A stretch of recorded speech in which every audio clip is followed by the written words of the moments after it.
और इस मंच पर विराजमान जनजातीय मंत्री कुंवर विजय शाह जी, माननीय अध्यक्ष रामलाल रोतेल जी, माननीय विधायक विष्णु खत्री जी, माननीय सदस्य भगत सिंह नेताम जी, माननीय सदस्य मंगल सिंह ध्रुवे जी, यहाँ की निदेशक डॉक्टर विद्या राकेश जी, पीएस प्रमुख सचिव गुलशन बाबा, कमिश्नर तरुण राठी, इस अवसर पर आगंतुक समस्त अतिथिगण, यहाँ के संस्थान के प्राध्यापकगण, सभी मित्रों, भाइयों बहनों, पत्रकार साथियों, ये सुखद संयोग भी है आपके इस शिविर के समापन के साथ कल रानी दुर्गावती का बलिदान दिवस भी है और हमारे गोंडवाना के बेल्ट में, और गोंडवाना तो क्या पूरे देश के अंदर हमें गर्व है कि जहां वीरांगना रानी दुर्गावती ने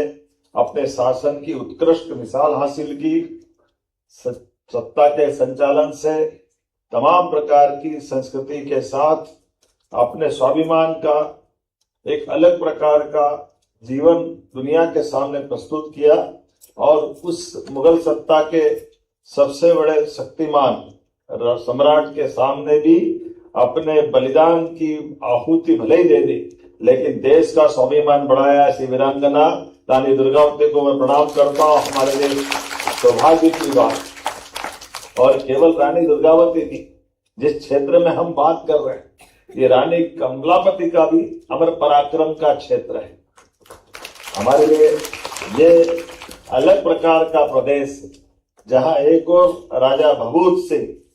पचमढ़ी के क्षेत्र में, जिनके शासन काल में पृथ्वी के भूभाग से सूर्य अस्त नहीं होता था, ऐसे राजा भभूत सिंह अपने उस काल के शासकों के खिलाफ अंग्रेजों से युद्ध करते हुए अपना बलिदान देते हैं। हमारी ये आदिवासी संस्कृति गौरवान्वित होती है ऐसे नायकों के नाम सुनकर के। राजा शंकर शाह, कुंवर रघुनाथ शाह, टंटिया मामा, ख्वाजा नायक, लंबी परंपरा है।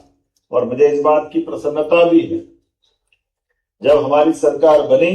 तो हमने अतीत के इस गौरवशाली पृष्ठ को सम्मान देते हुए 3 विश्वविद्यालय हमारे आदिवासी अंचल में खोलने का सबसे पहले निर्णय किया। टंटिया मामा खरगोन, तात्या टोपे गुना और रानी अवंतीबाई लोधी के नाम पर सागर में विश्वविद्यालय खोले।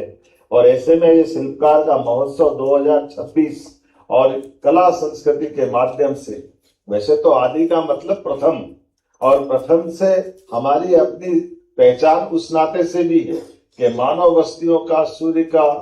भारत के बाहर जाकर के कहीं प्रकाश फैला होगा, तो ये हमारे वनांचल के अंदर, आदिवासी अंचल के अंदर सनातन संस्कृति की, प्रकृति प्रेम की अमर धारा बहाने वाले हमारी गौरवशाली संस्कृति, जो कदम कदम पर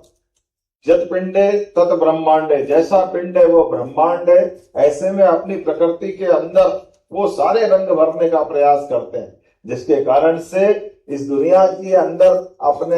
एक उत्साह, उमंग, ऊर्जा आए। कितना अच्छा लगता है। हमारी अपनी सारे में स्टॉल पे होकर के आया हूँ और हमारे भाइयों बहनों ने रंग, चटक रंग के साथ भी, और कितने अच्छे प्रकार से क्या क्या कलाकृतियां बनाई। और ये एनआईडी को भी बधाई देना चाहूंगा, जिनके माध्यम से उनकी जो परंपरागत ट्रेडिशनल कला है, उस कला को आधुनिकता के साथ जोड़ते हुए कहीं लैंप अच्छे बन गए, कहीं मोमबत्ती का स्टैंड बन गया, और नीचे का स्टैंड जो परंपरागत कला है उसकी तरफ हमको आकर्षित करता है। ऐसे में ये जो हमारा शिल्पकारों का जो महोत्सव हुआ है, और खास करके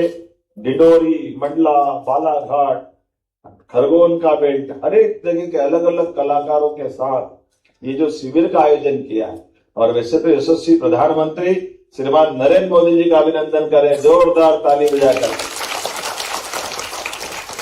जिनके माध्यम से भारत चहुमुखी विकास कर रहा है। विरासत से विकास की ओर बढ़ते कदम में हमने सबका साथ, सबका विकास, सबका विश्वास, सबका प्रयास है, केवल बोलने का नहीं,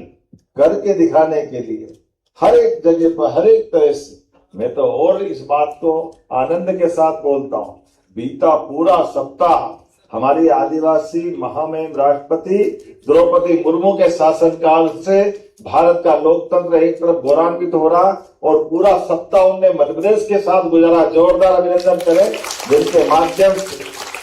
वो हर एक अंचल में बैतूल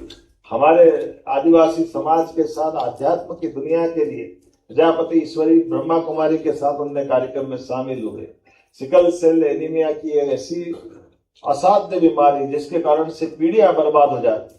ओंकार महाराज ओंकारेश्वर धाम पर हमने एक बड़ा कार्यक्रम करते हुए यशस्वी प्रधानमंत्री के नेतृत्व में 2022 में जो संकल्प लिया कि सिकल सेल एनीमिया के न केवल स्क्रीनिंग कराएंगे लेकिन प्रत्येक व्यक्ति को बीमार को पहचान करके उसकी दवाई उसका इंतजाम और भावी इस प्रकार से जो पीढ़ी की पीढ़ी बर्बाद होती है उसको बचाने का काम करेंगे। इसी के साथ साथ आगे बढ़ते हुए हमने और भी रानी दुर्गावती के नाम पर विश्वविद्यालय जो स्थापित था तो दीक्षांत समारोह में भाग लेकर और इसी के साथ योग का भी हमारा आदि शंकराचार्य जी के पहले महादेव को एक तरह से आदि देव महादेव के नाते से जाना जाता है और हमारे आदिवासी अंचल में यही तो बड़ा देव होते हैं जिनकी पहचान बड़ा देव के माध्यम से हमारी उस गौरवशाली इतिहास को जीवंत करती है। जहां हम प्रकृति से प्रेम करते हैं, मैं समृद्ध सांस्कृतिक और गौरवशाली जनजातीय विरासत के मैं आपके सबके माध्यम से साक्षात दर्शन भी कर रहा हूँ। आज मैं अपने पुरखों के गौरव उनकी अमर विरासत को पाने और सजोने में सक्षम इस पीढ़ी के माध्यम से भविष्य में ये जो ख्याति हम दुनिया के सामने प्रस्तुत करेंगे ये हमको गर्व और गौरव दिलाती। मेरी अपनी ओर से एक बार फिर जनजातीय परंपरा कला और शिल्प के इस अनूठे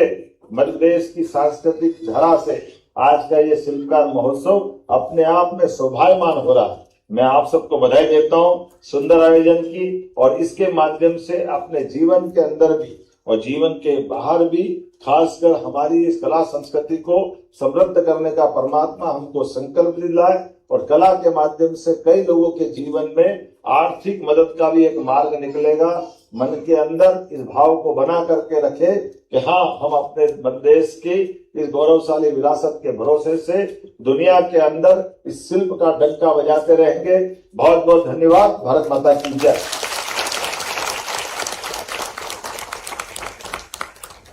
आपके इस अभूतपूर्व कल्याणकारी और दूरदर्शी उद्बोधन के लिए पूरा शिल्पकार समाज और हम सभी आपके हृदय से आभारी हैं। आपके ये विचार इन कलाकारों के जीवन में एक नया सवेरा लाएंगे। एक बार पुनः जोरदार तालियों से आभार व्यक्त कीजिए माननीय मुख्यमंत्री डॉक्टर मोहन यादव जी का। और इस ऐतिहासिक पलों को यादों में संजो कर रखने के लिए मैं जनजातीय कार्य विभाग और एनआईडी परिवार की ओर से अनुरोध करूंगी एनआईडी की निदेशक डॉक्टर विद्या राकेश जी से कि वे स्मृति चिन्ह भेंट करें। एक बहुत ही सुंदर गोंड पेंटिंग जो है श्वेत और श्यामल वर्ण की इस कार्यक्रम की स्मृति के रूप में माननीय मुख्यमंत्री जी को भेंट करते हुए आप सभी कर्तव्य से इस अवसर के साक्षी बने। इसी क्रम में मैं अब